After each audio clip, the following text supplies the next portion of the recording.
Oops. I showed you this one. Did I show you this one? This is my daughter and her husband in the aquarium during the appetizers of the wedding. Oh, it's so cool. Is that not cool? It is really cool. It doesn't even, it looks like it almost looks fake.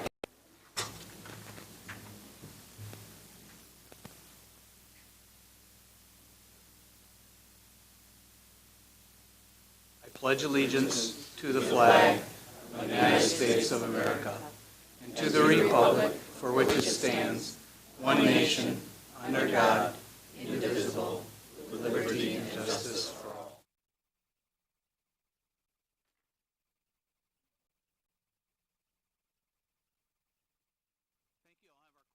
Thank you. I'll have our coordinator call the roll.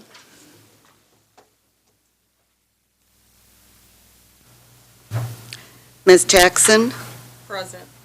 Mr. Rollins? Here. Mr. Scribano? Here. Mrs. McCulloch? Here. Dr. Harner? Here.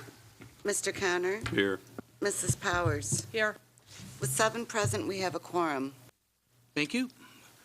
We'll now recognize and celebrate outstanding contributions of students and staff, and Mr. Earl Dotson Jr. will be making those presentations.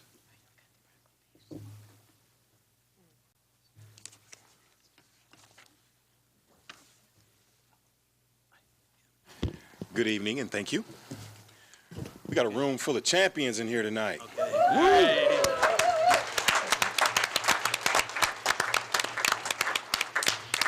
Awesome. At the mentor, Mrs. Lana Daly, said the team ended the season feeling good about what they accomplished as a rookie team. We also have some members here of the Marshall Robotics team. I believe Kodai Spike is here. Please join me in congratulating these awesome students and their accomplishment.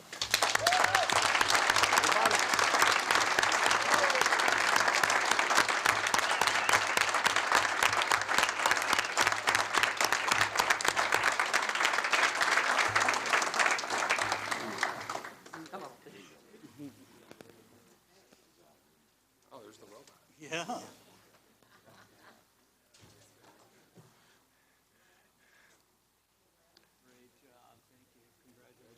Great job. Congratulations. Great job. Oh, everybody's got the same shirt, too. Congratulations. Thanks for all. Thanks for all you do. Congratulations. All right, let me see that. Congratulations.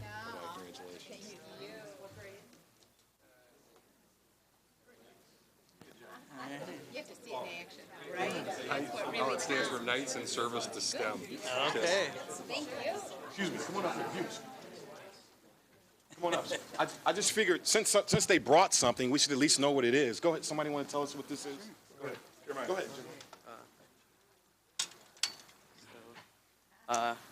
Hello. Drive it around wirelessly, and that's pretty much how it goes. It's a robot. Great job.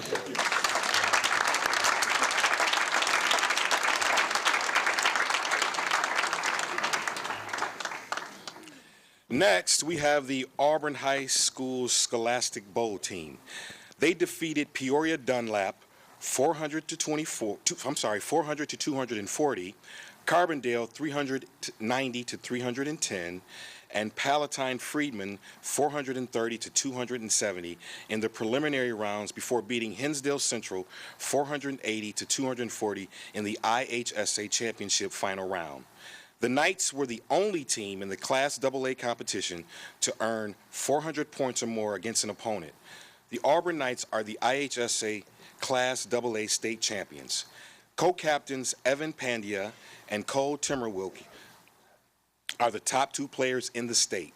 The team, coached by Linda Green, Auburn has placed in the top 4 in the state each of the last 14 years. The team also won the state tournament in 2008. Let's congratulate this wonderful team.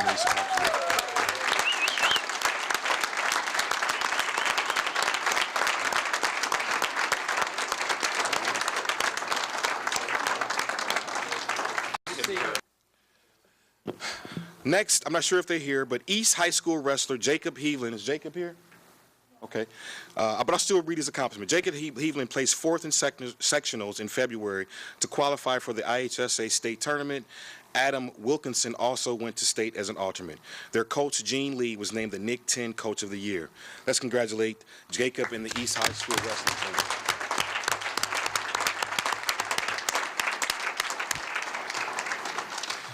Next, and I think I saw them, I know they're here, the Guilford High School girls bowling team. They went to the IHSA state tournament after coming in third place at sectionals. The team took 11th in the state with a total pinfall of 11,580. Let's congratulate the Guilford High School bowling team.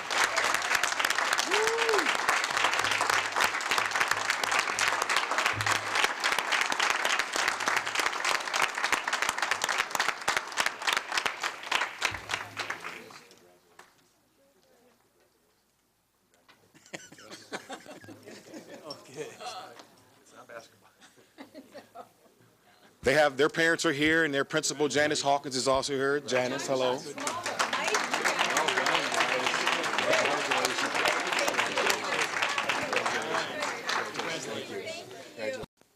In Bloomington. Congratulations to the Guilford High School's cheer team.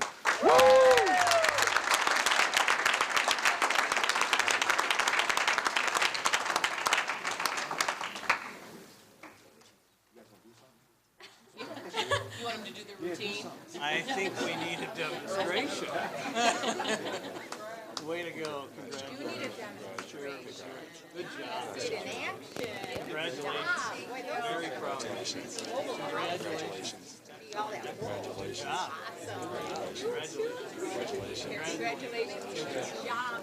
Way to go, coach. Thank you so much. Uh-oh, we had an injury. Do you know what? I am the woman who emailed you both about my daughter with the scholarship. Oh, well, thank you. We were just wanted to talking. tell you that, We were just talking about that. We got a plan. Congratulations. Good.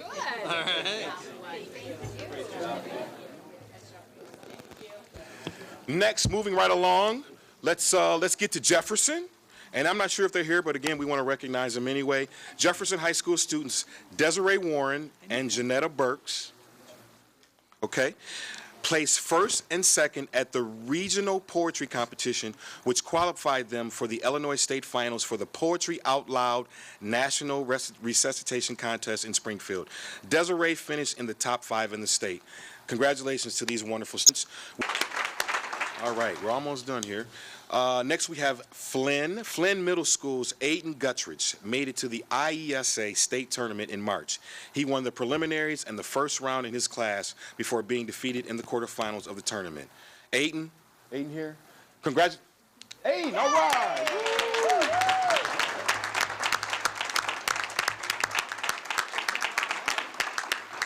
Congratulations to Aiden. Aiden, your parents here? Hey, hi, parents. Yeah. All right. Congratulations.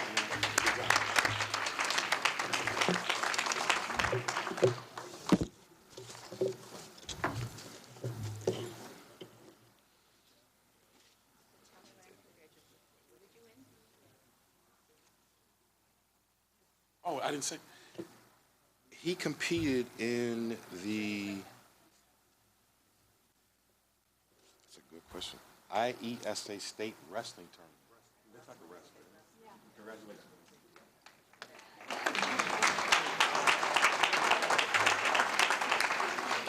Next, we have the Thurgood Marshall School's chess team. They took 5th place in the 2015 Illinois K-8 Chess Championship. In the IESA State Chess Tournament, Marshall's 7th grade team took 4th place. Vincent Doe was named the grand champion with a perfect in the IESA.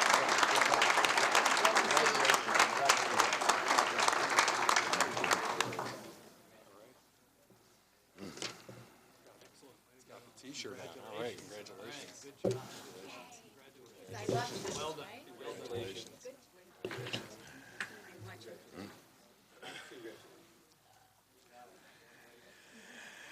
And last, Okay. but certainly not least, we have the RPS 205 Special Olympics basketball team. They won the Division IV Special Olympics State High School Basketball Tournament in March. The team beat Canton High School Purple 37-36 in the semifinals and Chicago Northside Huskies 31-23 in the finals. The team is made up of students from Auburn, East, Jefferson, Flynn, Kennedy, Lincoln, Risa, Private, and Parochial. The team is coached by Chris Kimmel, Sam Kimmel, Jason Nash, and Tom DeRitter. Ladies and gentlemen, please join me in congratulating the RPS 205 Special Olympics team.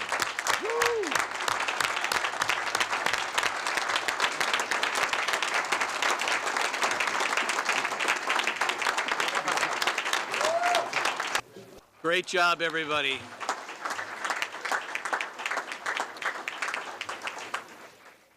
It is my privilege at this time to recognize and proclaim the Week of the Young Child for April 12th through the 18th. So I will read this proclamation. Whereas the Rockford Public Schools and other local organizations, in conjunction with the National Association for the Education of Young Children, are celebrating the Week of the Young Child, April 12th through the 18th, 2015. I'll wait a second.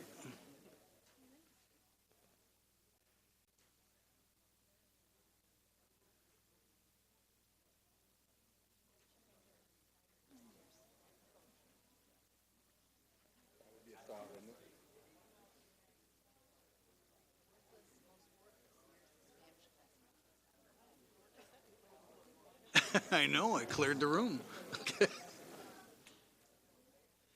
And whereas these organizations are working to improve early learning opportunities, including early literacy programs that can provide a foundation of learning for children, and whereas research shows that high quality early childhood programs prepare children to have the greatest opportunities for learning in school and beyond, and whereas teachers and others who make a difference in the lives of young Board of Education. We are now at the petitions and communications portions of our meeting when we invite the public to make comments. The First Amendment of the United States Constitution guarantees the right of citizens to petition their government, as well as provides for freedom of speech. Also, the Illinois School Code requires that there be a time at regular and special meetings for public comment.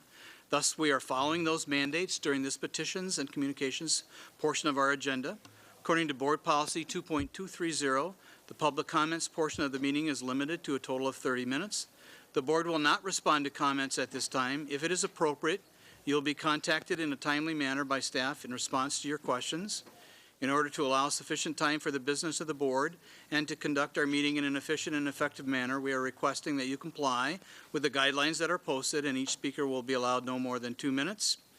It's not appropriate to address individual board members or individual administrators or discuss matters that would otherwise be confidential in such open meetings. 2 names will be called at once: the one whose turn it is to speak and the person who will speak next. When you are the second person to speak, we ask that you come to the front and sit in the vacant chair.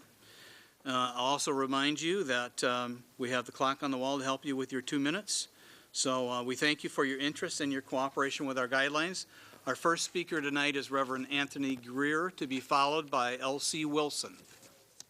If someone can answer this by contacting me, what is the policy of our students' lunch accounts if they're insufficient to purchasing a lunch?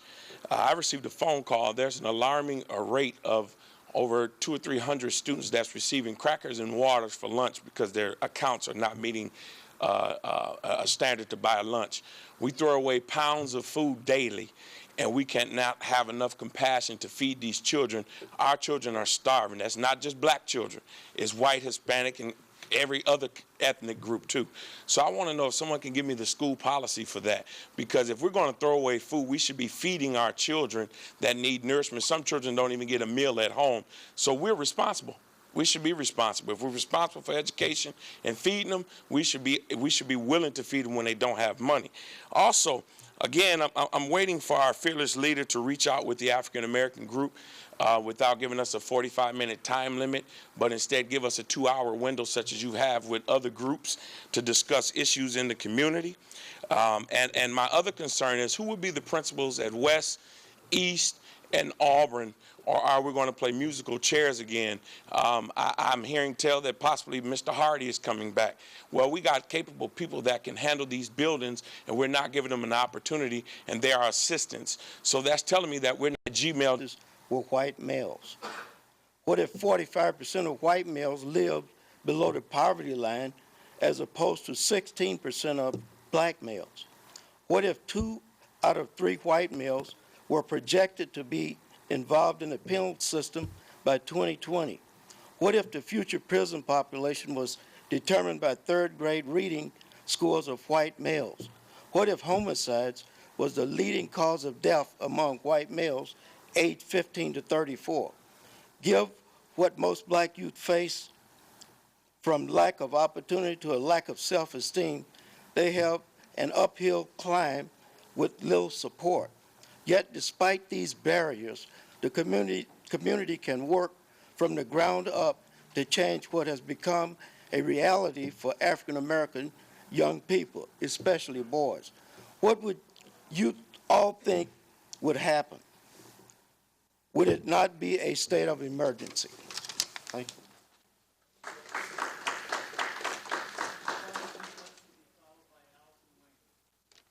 Good evening, ladies and gentlemen.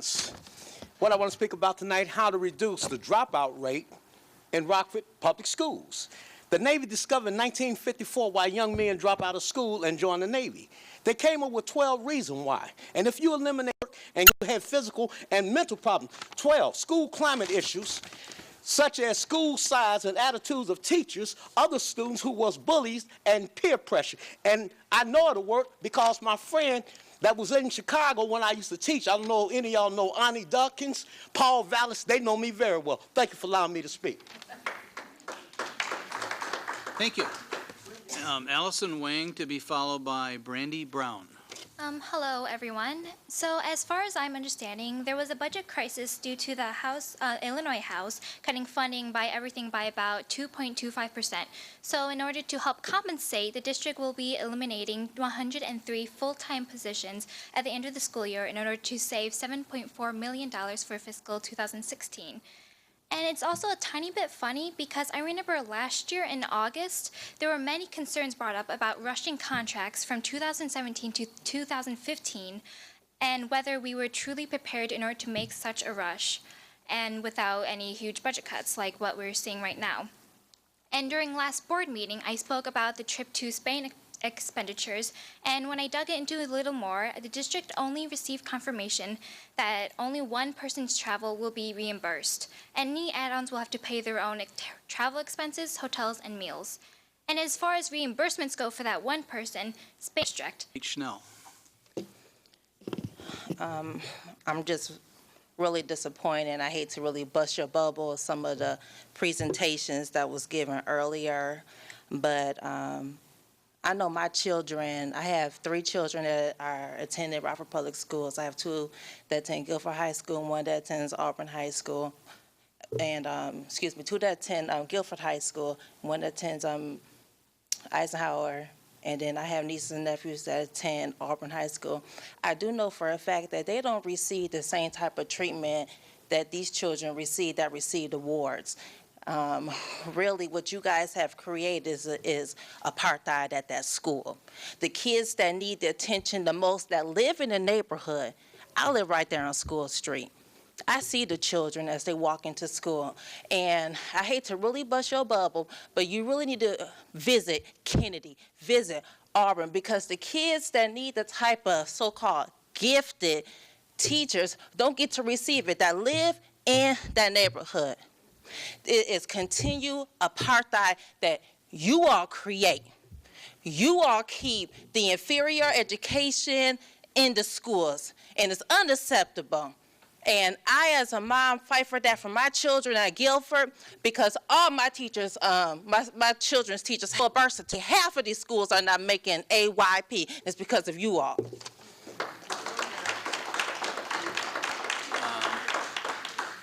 Kate Schnell.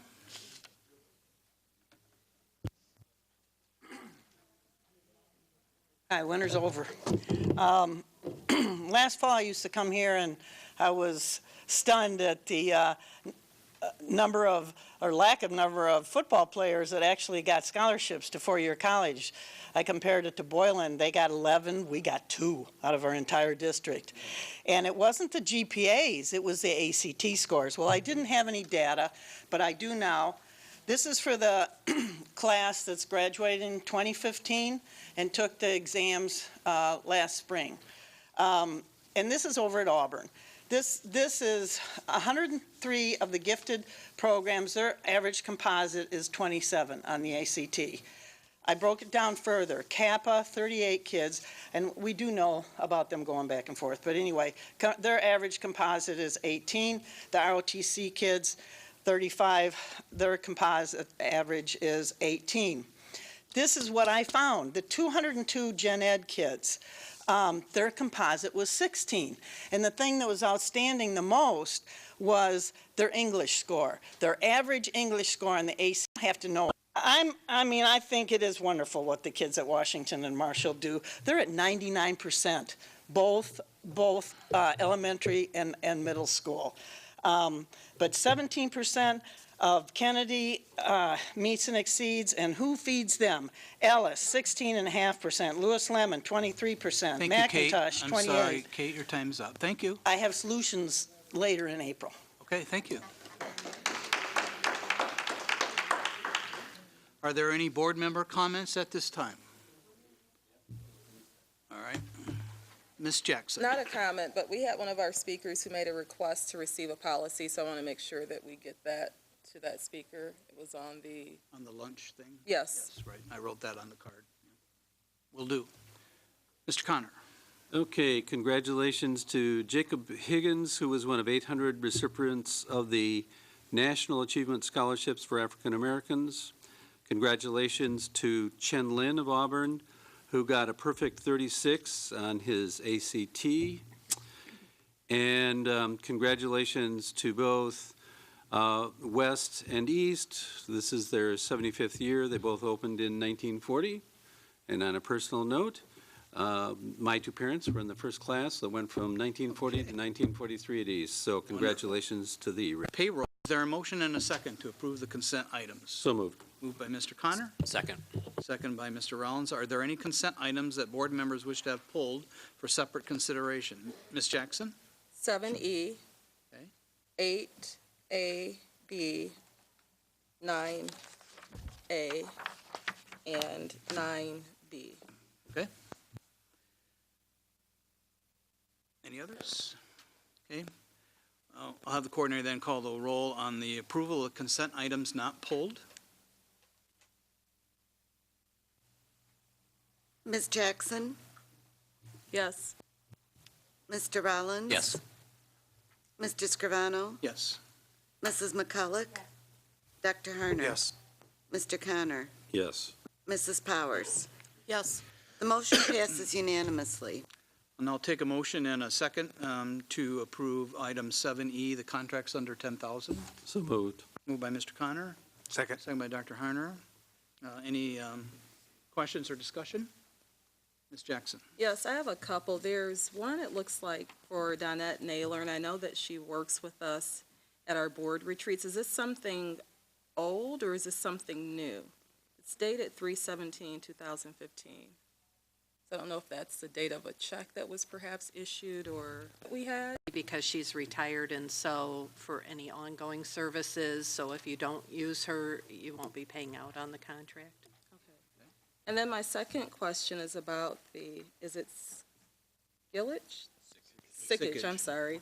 It's the examination services to assist the district in reviewing agreed-upon procedures for Richard L. Johnson. Can someone explain that? What is that? Ms. Holding? Sure.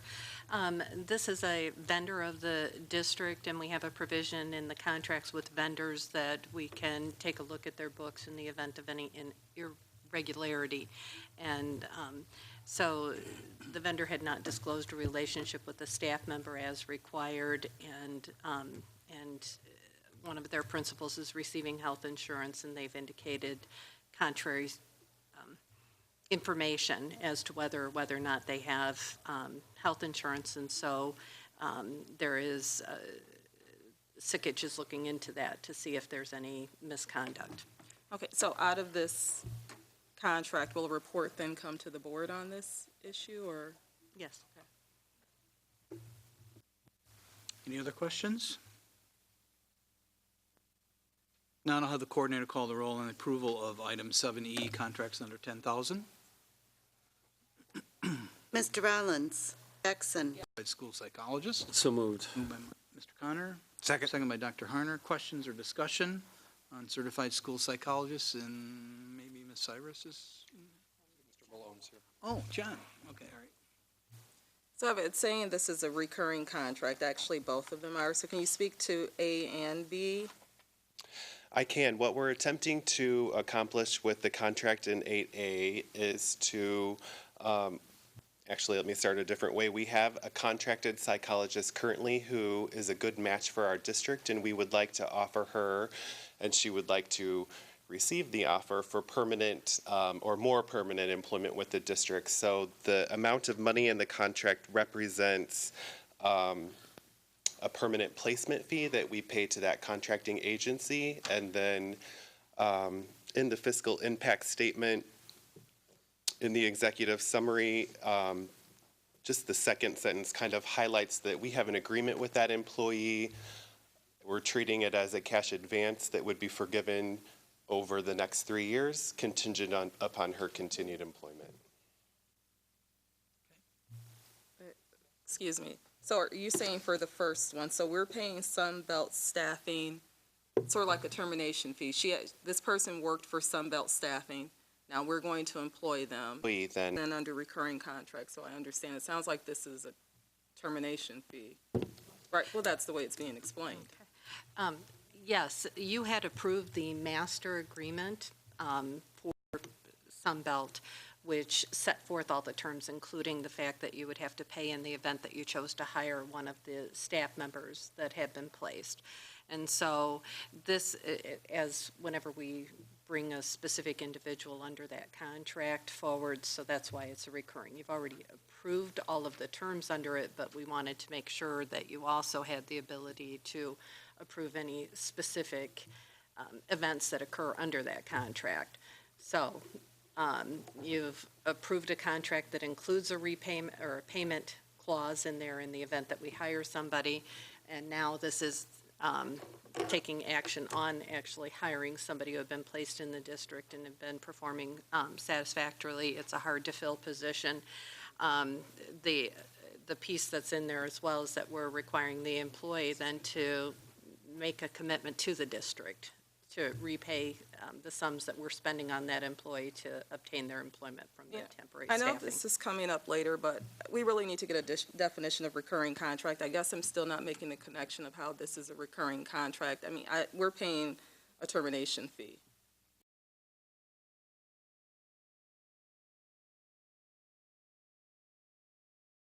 Last, as far as this, you have actually approved the master agreement, the underlying agreement that that controls all of the interactions with the vendor, Sunbelt, and with the school district. This is just a specific placement as part of that agreement, that master agreement.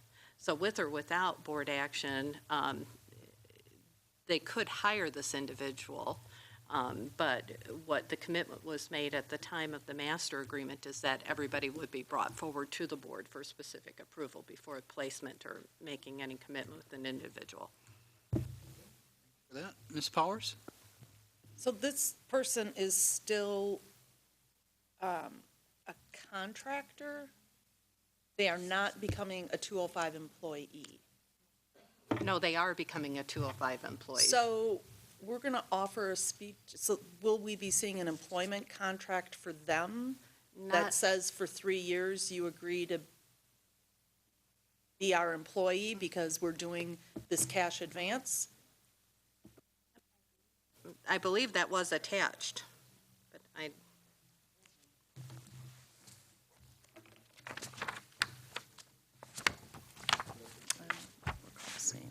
Pages.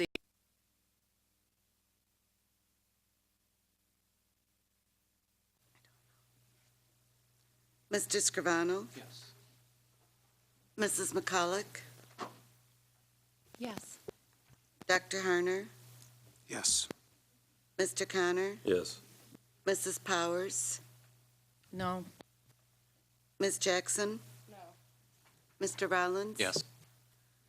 The motion passes with 5 yeses and 2 nos. Okay, I will now take a motion then to approve item 8B, which is the Certified Speech and Language Pathologist Agreement with ProCare Therapy. So moved. Moved by Mr. Connor, Second. second by Dr. Harner. Question or discussion? I'll just ask you to present, I'm sorry, a little bit on this one too, please. Thank you. I think this one is a little bit more simple. As you know, we are operating with a shortage of speech therapists, and we also have summer school coming up. So what this contract would do is extend a person's time into the summer so that they can provide speech and language therapy services to students who are entitled to them. It is a person who is currently working for us under this contract. It's a dollar amount. I'm sorry, I don't have. Questions? Now I'll have the coordinator call the roll on the approval of item 8B for the Certified Speech and Language Pathologist Agreement. Mrs. McCulloch, Yes. Dr. Harner, Yes. Mr. Connor, Yes. Mrs. Powers, Yes. Ms. Jackson, No. Mr. Rollins, Yes. Mr. Scrivano. Yes. The motion passes with 6 yeses and 1 no. Okay, I'll now take a motion and a second to approve item 9A, which is the memorandum of understanding for the speech and language pathologist differential. So moved. Moved by Mr. Connor, Second. second by Dr. Harner. Questions or discussion? Ms. Jackson? Yes, are you going to present on this one as well? I could do a Thank quick you. summary, sure. This memorandum of understanding would allow the district to pay a stipend to our existing speech and language pathologists specifically, who would be willing to deliver compensatory services to our students after their regular working hours or their contract day. And so we have a backlog of compensatory time that we owe our kids. And this, we are hopeful that we would have existing speech therapists that, Compensatory therapy. Do you know about how many schools that is? Or no? I don't have that information off the top of my head. I can tell you that it's concentrated in elementary schools. I don't know if that helps. So then we have to work with the families if they're going to be giving these services after hours, correct? So after hours, weekends? Yeah, I can talk to you a little bit about that. In October, we sent our first round of letters to students who we know were impacted at that time. And we're re-looking at, we've had several staffing changes in that time. So we're looking at what that group looks like now, and we're going to send another round of letters. In that letter, we're talking about, we're referencing several methods of delivery, and one is after school, on into the summer, and then we really will keep going until we pay back the services. So there's not a cap on this. I know it says $75 per hour. Do we have any idea what the total dollar amount that we're looking at? We look at how many speech language pathologists, how many hours are owed, how many students, have we looked that far or no? I don't have that for you. John, do you have a clue as to what the interest level of the existing staff will be to fill some of these hours? Yeah. Okay.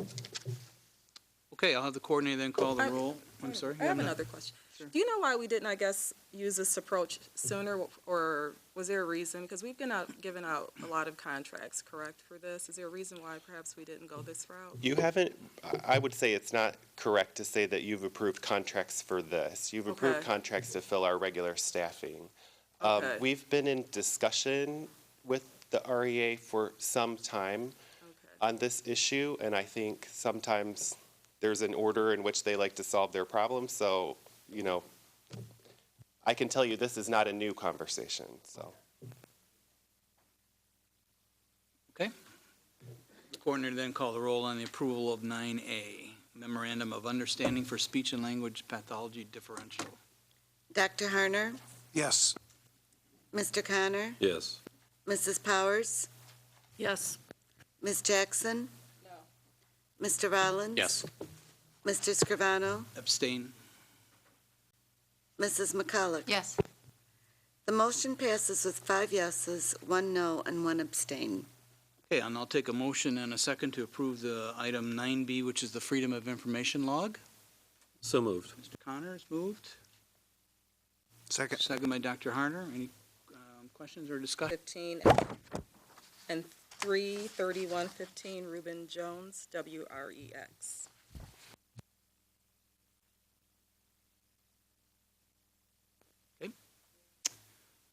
We'll have the coordinator then call the roll on the approval of the Freedom of Information log.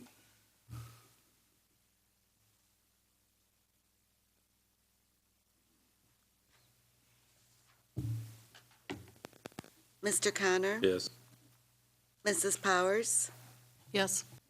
Ms. Jackson? Yes. Mr. Rollins? Yes. Mr. Scrivano? Yes. Mrs. McCulloch? Yes. Dr. Harner? Yes. The motion passes unanimously.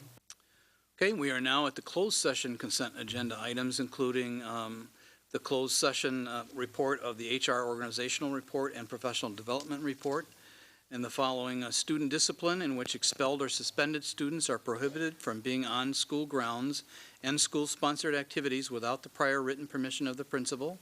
The following students, NB1, JBA 8, CDT 9, AHP 14, MDC 15, AMM 17, EWG 26, MBS 27 are expelled for the remainder of this school year and the first semester of next school year. The 2 expulsions for TMW2 next school year. Expulsion for the following student, SLS4, is held in abeyance contingent upon a conditional probation agreement for the remainder of this school year and the first trimester of next school year being executed on or before the next board meeting. The following students, TW5, W16, are expelled for the remainder of this school year and the entire 2015-16 school year. And the expulsion for the following student, KJP13, is held in abeyance contingent upon a conditional probationary agreement for the remainder of this school year and the first 2 trimesters of the 2015-16 school year executed on or before the next board meeting. And the following students have been granted a conditional probationary agreement: BJP 6, LJL 10, SSG 11, HTL 18, TDF 20, RIJ 21, JWI 22, DMI 23, DH 24. The CPA for KCK 25 was pulled by administration. Going on then with the remainder of the CPAs, MLK 28, ARS 29, EG 30, KJT 31, LST 32, and IT 33. Is there a motion and a second to approve the closed session consent items? So moved. Moved by Mr. Connor, Second. seconded by Dr. Harner. Are there any items that any board members would like to have pulled for separate consideration? Ms. Jackson? 11. 11, okay.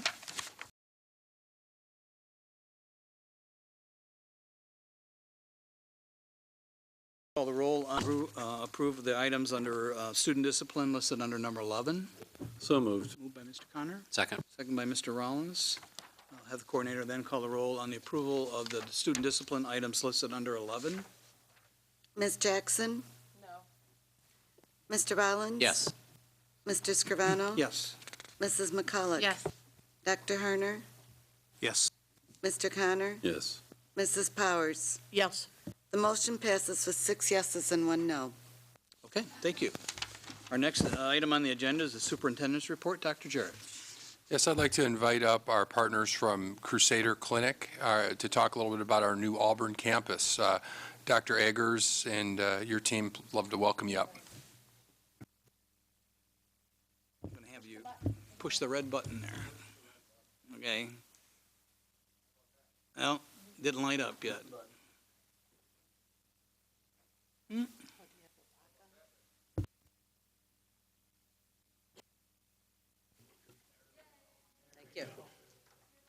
So much for advanced education.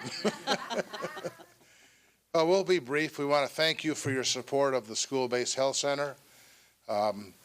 We worked hard with U.S. Collaborative Partners We've been open 6 months. Early returns are that we have a great model we're doing, hit it right. I'll tell you that Crusader is a collaborative partner that honors their word. We said when we came here before that we would commit ourselves to the construction costs. So I'm here to present to the superintendent a check for $293,000.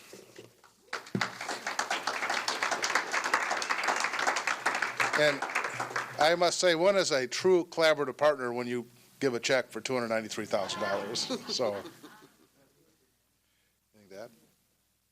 any questions from the board or the staff? Okay. Go right ahead. I'm Ms. McCullough? just so excited. And I happen to serve on the committee with you, and I just know that the collaboration of that committee, of the committee members and all the different components of the community who came together to make this a possibility, and their dedication moving forward and their excitement about what they're doing there is just, that enthusiasm is wonderfully received, and they're looking to even expand, do more services, see what else they can do for the total health of the students. So thank you so much, and thank you for giving me the opportunity to work with your group. Well, specifically, we'd like to thank you for being a very good catalyst. All right. Mrs. Powers, I wasn't looking up. Go ahead. So, Dr. Jarrett, will there be a point in time where we will get the metrics on, I get 1,500 students served, but in terms of how that is affecting attendance and tardiness and wellness and what kind of behavioral services? I mean, will we be getting any dashboard metrics on a regular basis about the school-based health center? Yes, we will be providing at least annual reports. Ms. McCulloch, I know you're on the committee that works with the group. Are there any discussions at that level? Well, that committee has kind of disbanded because they were moving the committee into place. But can you give us a report on what your follow-up is going to be? I know, yeah. Working on the project, and for instance, one of our funders was the Community Foundation of Northern Illinois, and in doing a 6-month report, for instance, we found that there was an 8.5 decrease in absenteeism during that time frame that we were there. Now, can you attribute it to the school-based health center? There's stories about how a lot of the children have asthma that hasn't really been adequately treated. One girl in particular, she was a 13-year-old that had many episodes in the hospital because of the asthma. Couldn't take students that have seen and were fitted for glasses to date. You know, what we can do is we can bring back to you in 6 months or sooner a very analytical report. This was really a check presentation, and thanks from us for a program that's going well. But at any level, we can break down this stuff and show the impact. Well, and I think it's not just the number of people seen as Ms. Powers is speaking to. It's more that what you're saying. Okay, so we treated these number of people. How many? What happened to our tardy rate? What happened to our absenteeism and those things? So I think that has to be in collaboration with district to get those metrics. Exactly. So that right. You guys will have to work We're together. keeping a pulse on things. We'll look forward to that. We've already added another day to our dental program, so now we're at 3 days. Behavioral health.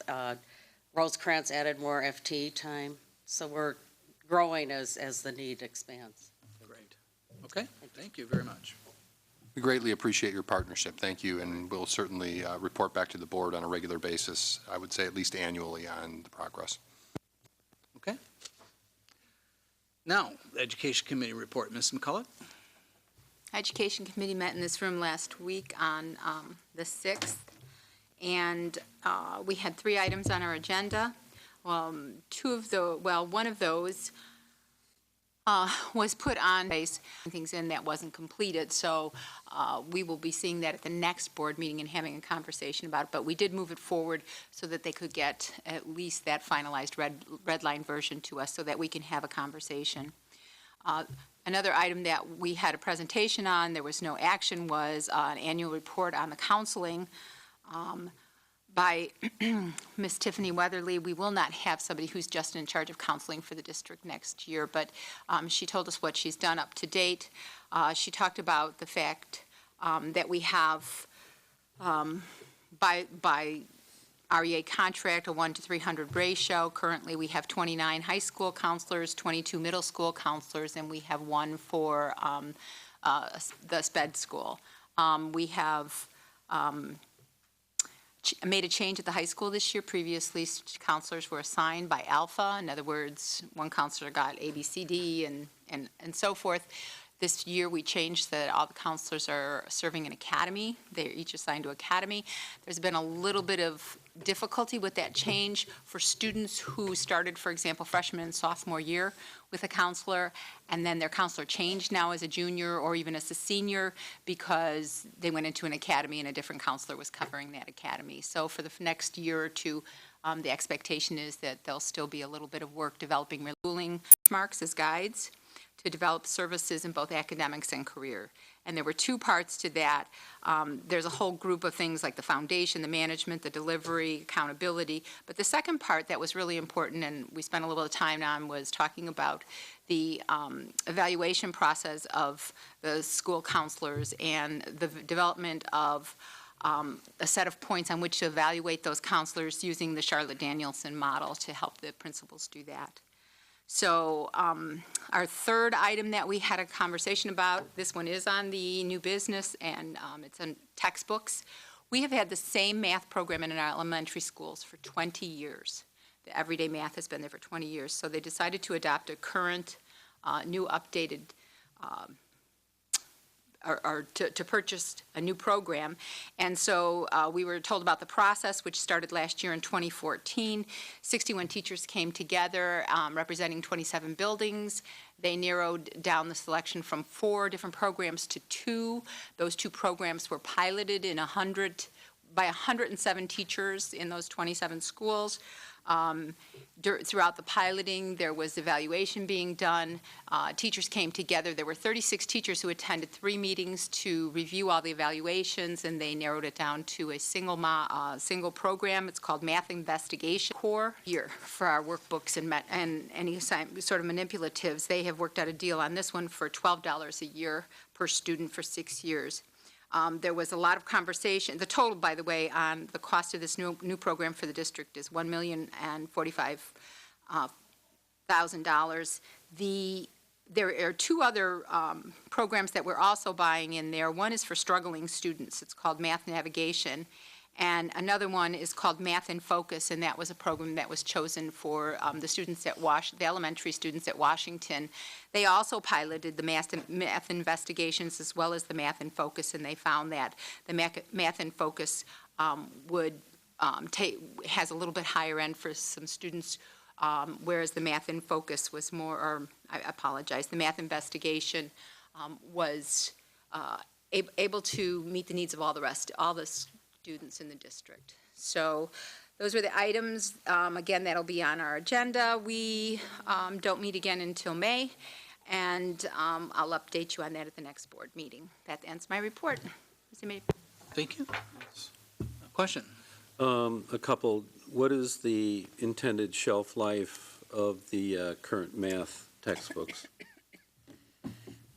I don't know if we have someone here, and I know that we'll have a conversation later, but we are negotiating.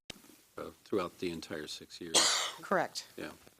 The other thing, just to clarify, is the district standard essentially is not Common Core. That's the state of Illinois standards. We just follow the standard, right? That's also correct. Yeah. That's it. Mr. Rollins, the Operations Committee report. The Operations Committee has not met. We changed our regular meeting schedule to meet. We'll be meeting in this room a week from tonight, Tuesday, April 21st at 5:30 p.m., where we'll get our first peek at the district's draft budget for fiscal year 16. Okay. Dr. Harner, the Facility Plan Oversight Committee report. Has also not met, and our meeting is also on April 21st at 7 p.m. Okay. All right, we will move on then to the action items for tonight. Our first action item is the CICS Charter Contract Renewal. Is there a motion and a second to approve the CICS Charter Contract Renewal? So moved. Moved by Mr. Connor. Second. Second by Mr. Rollins. Any questions or discussion? Not, I'll have the coordinator call the roll. Mr. Rollins, Yes.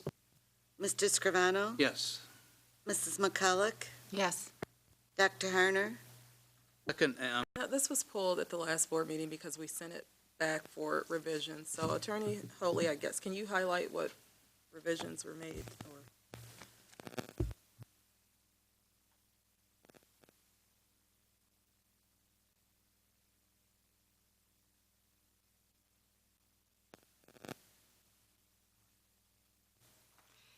It was to clarify that you can't have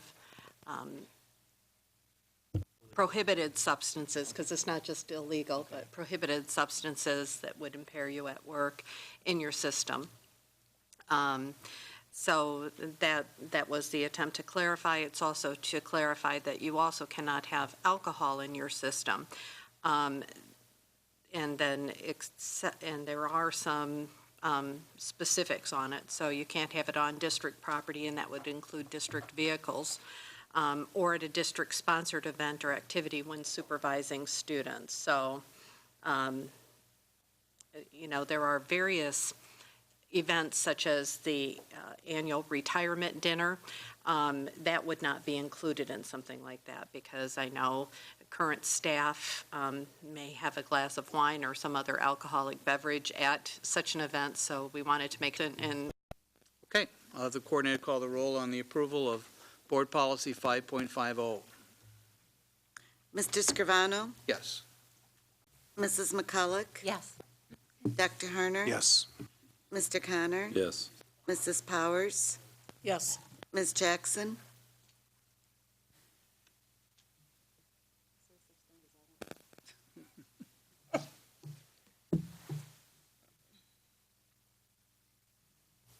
No.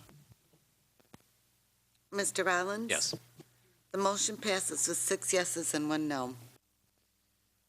Okay, our final action item tonight is Board Policy 5.55, revisions, personnel mandatory drug and alcohol testing. Motion? So moved. Moved by Mr. Connor, Second. second by Dr. Harner. Any questions or discussion on this? Ms. Jackson? Okay, so this one has the reasonable suspicion, and all these are just things that you would observe, right? That would, you could reasonably assume that someone was under the influence? Yes, and there is an administrative procedure that also accompanies this, that outlines it very specifically as far as the reasonable suspicion. Is that like reasonable suspicion, but it's consistent with the law. Okay, so it's consistent with other kinds of standards. This is not essentially an exception on what we're doing. This is really standard language, is what I assume? Yes, that And would the be concepts are correct. standard, and there's legal precedence. That's correct. Okay. Ms. Jackson, did you have another question?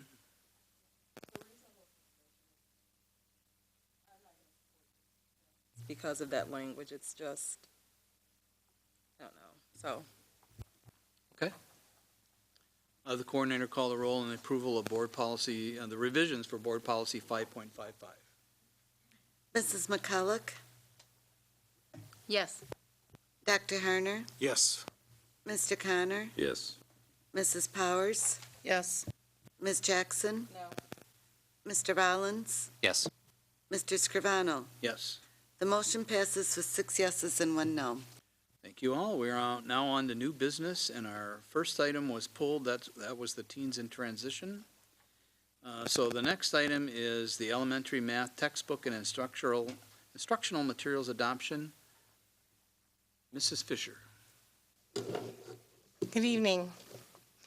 Elementary math focused on a book adoption for several reasons. We've had everyday math, math expressions, and investigations. We analyzed the programs based on the instructional shifts that need to happen for Common Core. 2 programs were chosen to pilot, math expressions and investigations. At that point, we looked at the gifted needs, The gifted program and the educators involved did not feel that Math Expressions was able to bump up the level of rigor for the 2 and 3 grade level difference in the gifted program. They did feel that Investigations was an appropriate program, so we wanted to make sure that the gifted program had 2 programs to pilot so that they also had a true pilot. And they were given the option to choose another program instead of Math Expressions. They chose to take a look at Math in Focus, and they piloted Math in Focus and Investigations. In the pilot, we moved forward with over 100 teachers piloting that represented 27 buildings and included representation from both special ed and bilingual. Information was shared with the teachers from the publishers in summer trainings, and the publishers also provided support.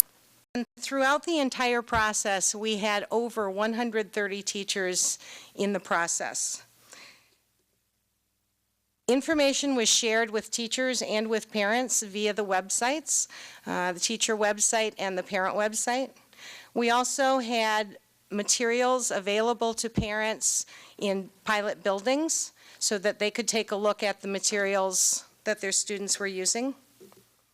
We put out surveys for students and parents.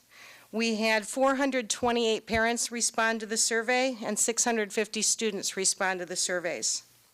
We also had an informational meeting for principals to keep them informed as to what was happening with the pilot. At the end of the pilot, 75% of the vote went to Investigations. The Navigator was recommended by the authors of Investigations, and that was also piloted. The gifted program ended up recommending Math in Focus, and it was unanimously recommended by both Instructional Council and Ed Committee. The costs for the program covers 6 years and will supply about 650 teachers with math resources and manipulatives. The Investigations program will cost $838,492.01. The Navigators and Instructional shifts, and is that because of the change in the standards for Common Core, or is there something else when you said instructional shifts? The shift to Common Core is one of the reasons why we're making shifts, but ultimately good math instruction is what's essential. And when we look at our students and they're not capable of multiplying and dividing, adding and subtracting, when they can get answers but they don't understand the mathematics, that is ultimately the reason for shifting our instruction. In related to that, I know in talking to a number of teachers on the math side of Park, I know that my impression as a layperson is that it was relatively difficult.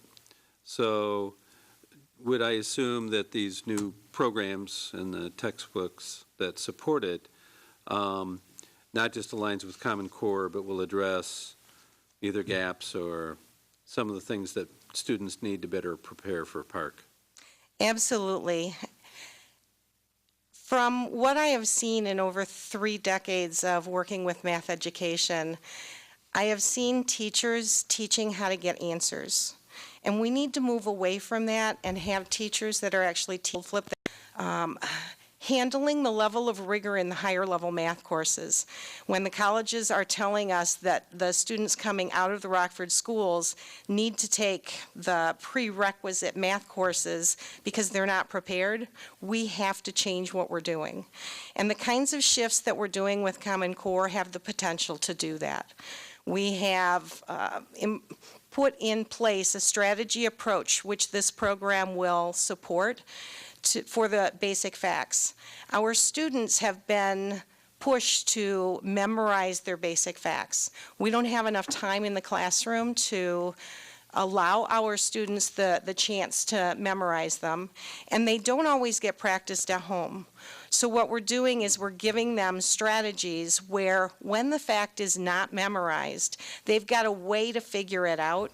It's time that we made our students start thinking, because when they come up with that answer after figuring it out, and they do it enough, that fact becomes embedded and it will be memorized. But currently what we're doing is not working, and we have got to make some changes. So last question. You had mentioned this is roughly a 6-year basis. What criteria will the math faculty and the curriculum side If we're C in the classroom that is working and isn't working, and take a look at what developments are out there in the way of math education to figure out where we need to go from there.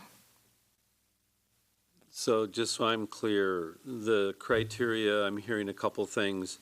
Part of it is data-based and part of it is evaluation-based. That's correct. And that meeting the park standards will be a factor in that.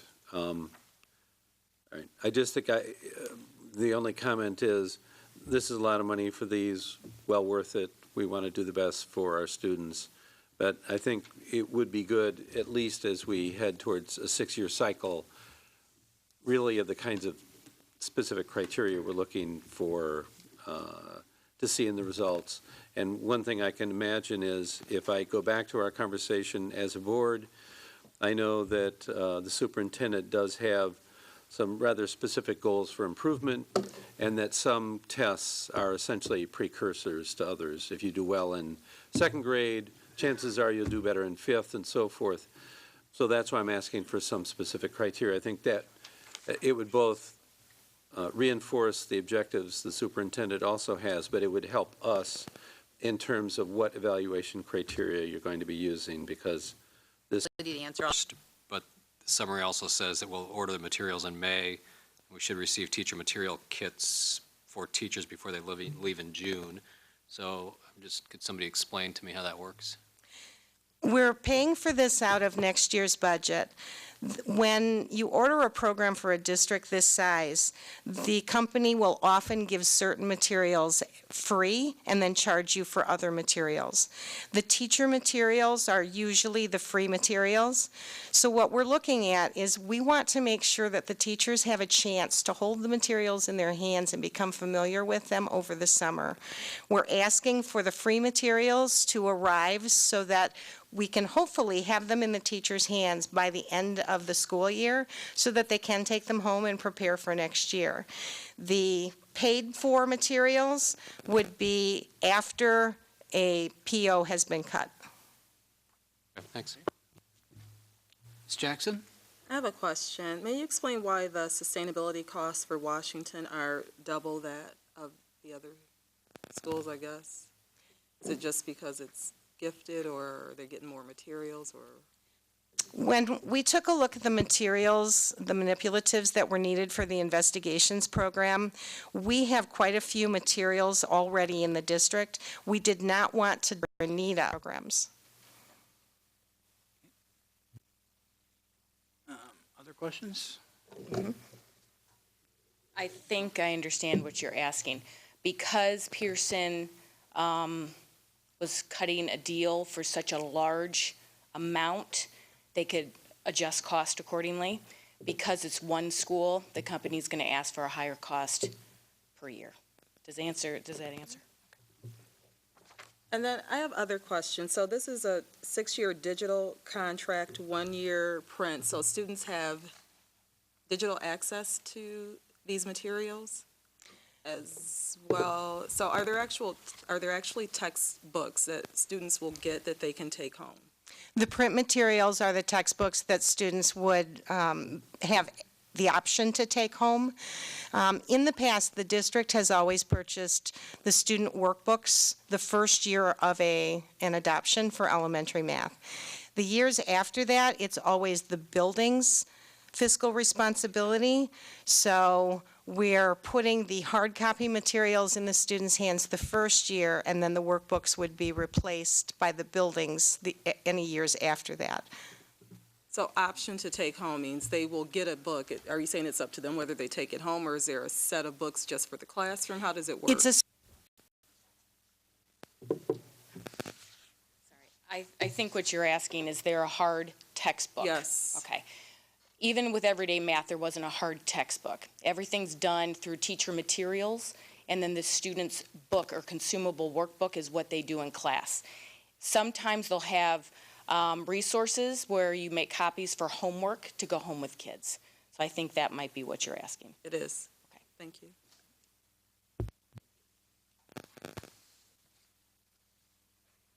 I was just going to make a comment. You know, Dr. Weisman gave all of the board members park grade 5 mathematics practice exam.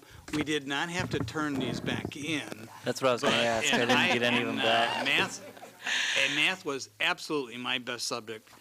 I'd be happy to score these for you. But I think I need a remedial session with you. Okay, so I was wondering if you would offer a remedial session to any board member that might want it, so, okay. So, Board members are always welcome to attend any of my workshops. okay. Thank you. Any other questions? This will come up for our board approval at our next board meeting. Thank you very much for answering our questions. Thank you. Okay, the student code of conduct, as Mrs. McCulloch reported, was pulled. So we'll move on to apparently not really the case. We may have a contract with a vendor, and maybe the terms are different, but am I understanding that properly? No. It would be the same or substantially the same. Okay. So there may be some variations out there, but it would be for the same or substantially similar type services or products for which we've contracted, so. I think it's a little easier when it's snow removal or something like that or whatever, because it's the same, but sometimes I think that confuses board members. Mr. Connor, you had. Well, so if I could maybe state something and you tell me if this is right or wrong. One of the pieces of the definition of this is if we go into a master services agreement, which is really just the overall structure of how we would deal with a contractor, it is not the terms and conditions of every single, as you said, product or service, is that part of the definition of reoccurring is if it's under a master services agreement, whether it's one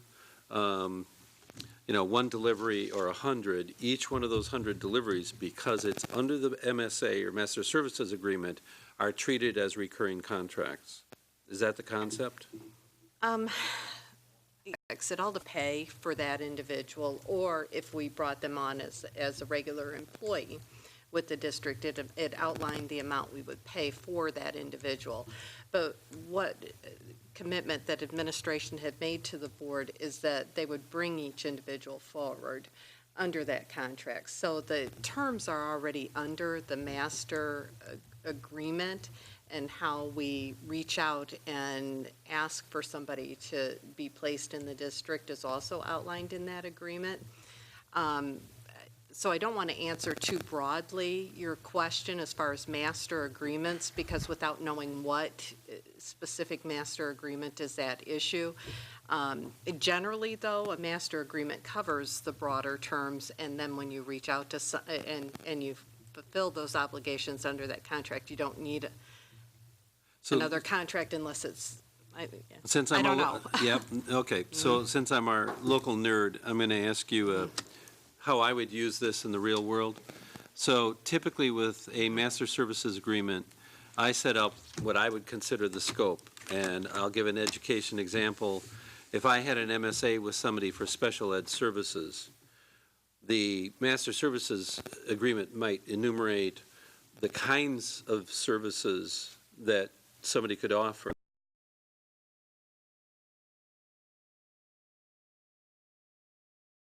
In the master services agreement, and now it's just another instance.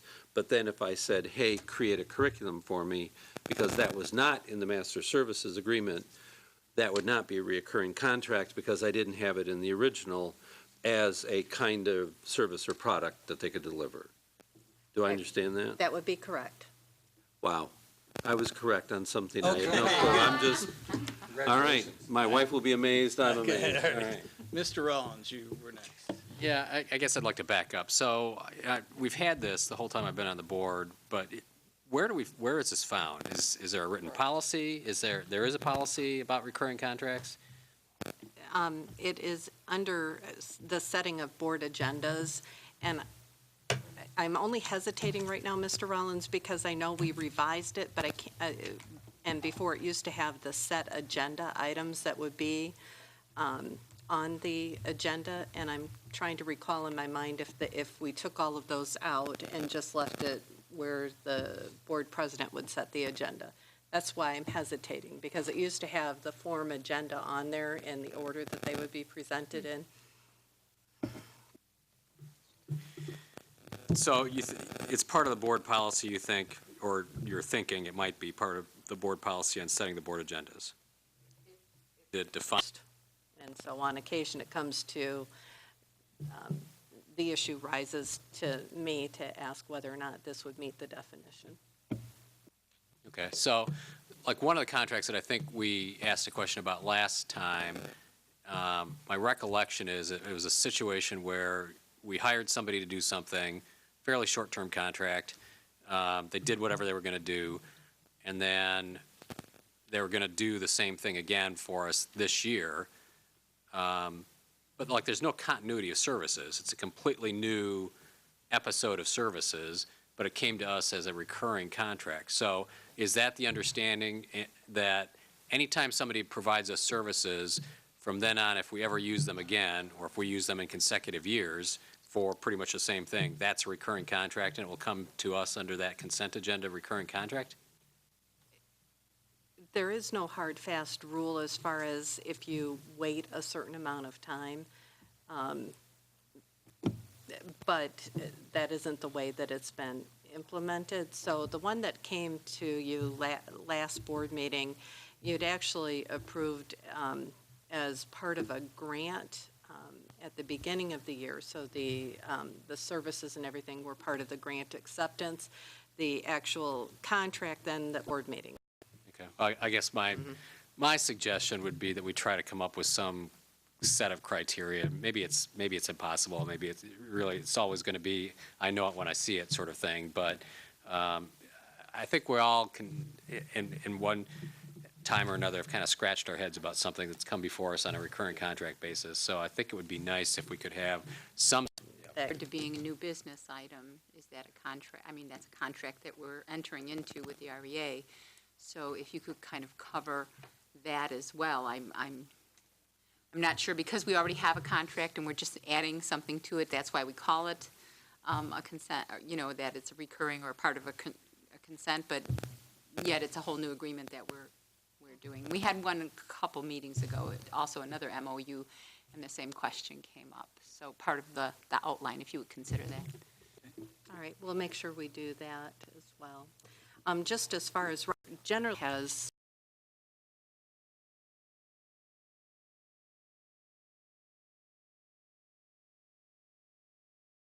MOUs or employment agreements or changes to that also in the administrative procedure. Presented viewing history with somebody and we're going to renew it, up it, what have you.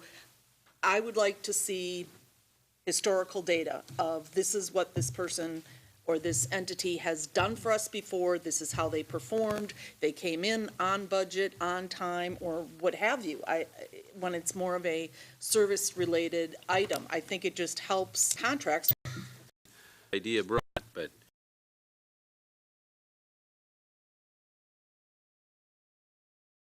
procedure that we would indicate that the board should say that ahead of time. Here are the things we'd like to see, so then there could be a preparation, and presumably we'd then have the time to talk about it in the committees, and then by the time it got to the board, presumably we had vetted that, and then it would be just, a recap of what we did. Is that I've got a couple other things, but I want to just say, is that part of the procedures, you think, or? No, I mean, it could be, but it's really something that you should be discussing probably with the superintendent to make sure, because he would be the one who would have to make that commitment to get all of that information and how that would work. So I think that. So that might be our input into this or, and to the superintendent and say, hey, what metrics make sense? Yes. Could we have this on a regular basis? This is our standard. When it's presented to Ed, there's a summary page with the following 10 things. And then we all know, and then essentially it will be a standard part. So the administration would know it's coming, the venue it would be in. Is that a reasonable Well, expectation? could I just comment on your ombudsman piece, and that is, we have an annual update on our alternative Right. programs. The Understand problem that. is aligning, because of the timing of those updates, aligning it usually comes after the period of time that we're renewing the contract. So do we need to look? We're going to start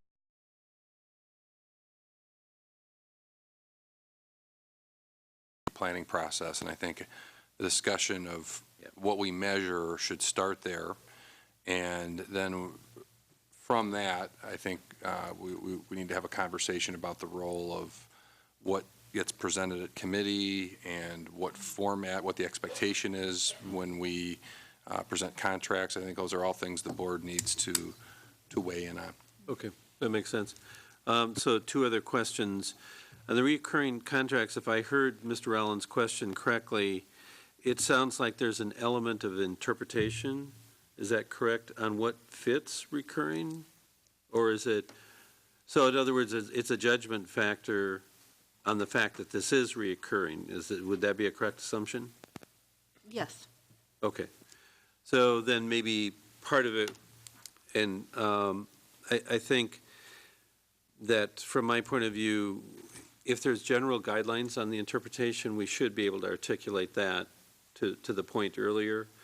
So it's not, again, to do every instance, but here's the general principles that guide what goes into recurring, much like Ms. Jackson's question on the recurring contracts, that there was something that seemed to be different, then we could at least state what the criteria or the principles are behind it. And then the other part is, if we could classify enough ahead of it, it might be,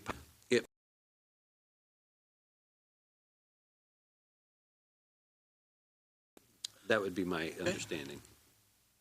Good discussion. Ms. Powers, Oh, before you ask for an adjournment or anything. do you have any new business items for tonight? I do. I guess I just Okay. wanted to, so, in the most simplest terms, we have a 3-year contract for a speech and language employee of the district based on the action that we took tonight. But we don't have contracts for our principals or other hard-to-fill key positions. I mean, it's a contract of employment with an agreement for, We have other similar cash advance agreements with employees for training, or we have in the past. I don't know if they've been fulfilled, but it's not really a contract for employment. She's saying she's going to commit 3 years or repay a percentage based upon if she doesn't fulfill that. So it's as if we're loaning her money, $17,500 to come, and so it's a loan and it's forgiven over the 3 years. Financial.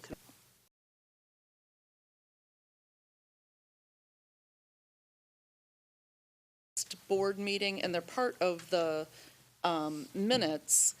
And I also asked some questions in closed session. Are we still having to put those in writing the next day, or what, where does that stand? Because I have not received answers to those questions. Could you please repeat the questions, or would you like me to refer back to the minutes? Because I want to be responsive to your request, if we haven't been. Okay, then I guess I have to put them in writing, and I'll send them to you. Okay. That's my question, because I asked questions both in open and in closed, and I didn't get answers Yes, to either one of them. We'll make sure that we are So- responsive. Okay.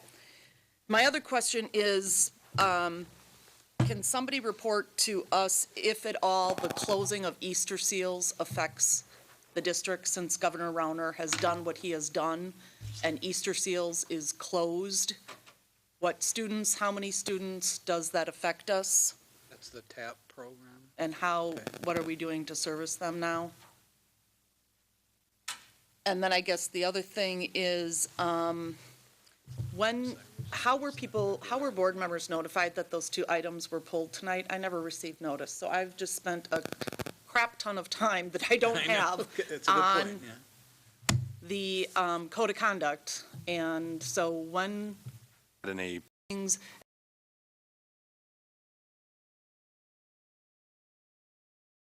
no best, I don't want to say best practices, whatever your buzzword is now, you guys, but lessons learned and what we can do to help better equip students and teachers for next year, and to make sure that we're moving against making sure that we're doing better for that next year, because I know this year was kind of a mulligan, and that's fine, but will there be some sort of report on what we're going to do?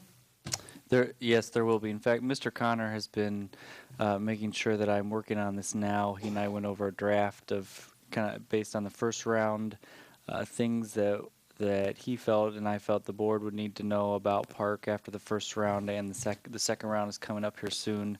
And so we've actually been working on that, and as the second round ends and we can finalize that, we'll get that to the board. It'll be a great point of information. Mr. Rollins? Yeah, I wanted to bring up one issue. I was contacted by a constituent who lives in the Johnson zone, and apparently, I didn't realize this, Johnson, at least at some grade levels, is full. And so when she went to enroll her oldest child, she was told that there wasn't any room and she would have to go to a different school. And I understand that what the administration does in those situations is try to enroll the child at the next closest school to the zone school that's full. 2 kids.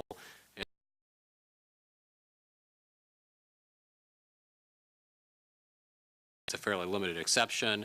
I don't see that the transportation costs will be that bad because my understanding is, try to enroll them in the next nearest school. So I don't see a lot of transportation costs there. So that's the issue, and does anybody have any interest in exploring that? Mr. Schmidt, does that fall under you? Is Johnson the only school that has that issue? No, there are a handful of schools. There's some singletons with the zone policy based on space availability. There's some individuals that are not placed in their zone school. Ms. McCullough? A lot of them. Excuse me. So as we implement this new facilities plan in terms of, and we get the information back from the demographer, at what point in time do we see implementing, because when we put those zones in place, we knew that we were going to revisit them in 4 years. It's, that time has come. We should be revisiting, but we're putting it off because of the construction. What do you see as the timeline on that? Because for us to change a policy, because this would be a policy change, right? If it's something that will be taken care of by the demographer in the zones, or will it not be taken care of? Would be State they have to, or is it optional? How does it work? So if you could bring, I just, because I had a constituent 2 years ago who his child was enrolling in kindergarten, there were no openings in the zone, went to the other school, then when his second child was getting ready, they wanted to send the second child to his zone because there was a seat there, and they had already invested in PTO and liked the non-zone school, and we required him to have kids at 2 different schools. Right. And that was a really crappy message to have to deliver, but that's what I had to tell him. Yep. Mr. Connor? Yep. I would agree with Mr. Rollins. This is well worth looking into. It's a limited scenario. I think that there are probably larger issues and reconsiderations, as Mrs. McCulloch said, when the demographer in particular comes back and we see what the schedule is like. And so there might be some larger issues, but if I heard Mr. Rollins correctly, this is really a very narrow scenario, and it seems to me that we could craft something that's almost, I don't want to use the word procedural, but something like that.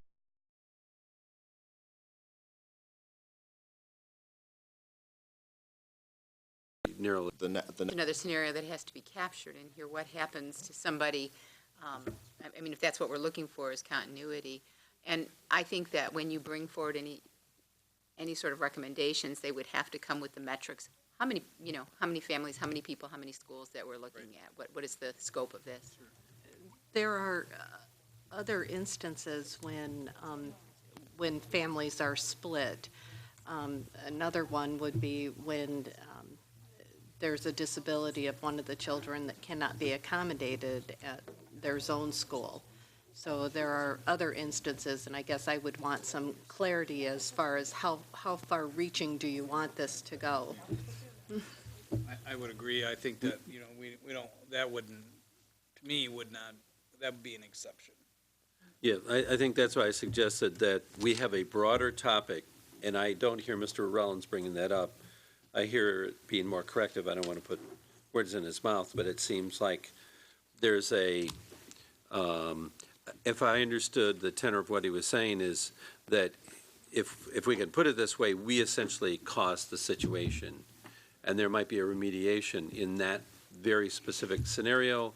There's a larger question on how zones are administered that is a bigger topic, and I don't think that's what's being asked. This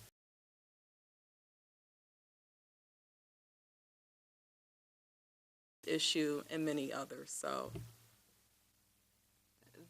Mr. Schmidt laid out the provision in the policy currently, so in the event there aren't any seats available, then they would go to the next closest zone, and when a seat becomes available, the parent would be offered that opportunity to transfer mid-year and would be required to transfer in the event the seat remains or a seat becomes available in the next school year. So that is currently what's there. As far as other kinds of instances, for example, the district transferring a student as a result of a medical issue, there is no provision for the sibling to or siblings to transfer with the transferring student currently in the policy. Would that go through Ed committee? Where that would probably belong? Yeah? Okay. Or go under ops? Mr. Schmidt is saying ops. I think it should just go directly to the board. It's a board policy. All right, okay. All right, okay. So I can take a first stab at drafting it, and if you have additional input into what you want that to look like, if you could provide that to me. I have some guidance. I think there's a team on there. Okay.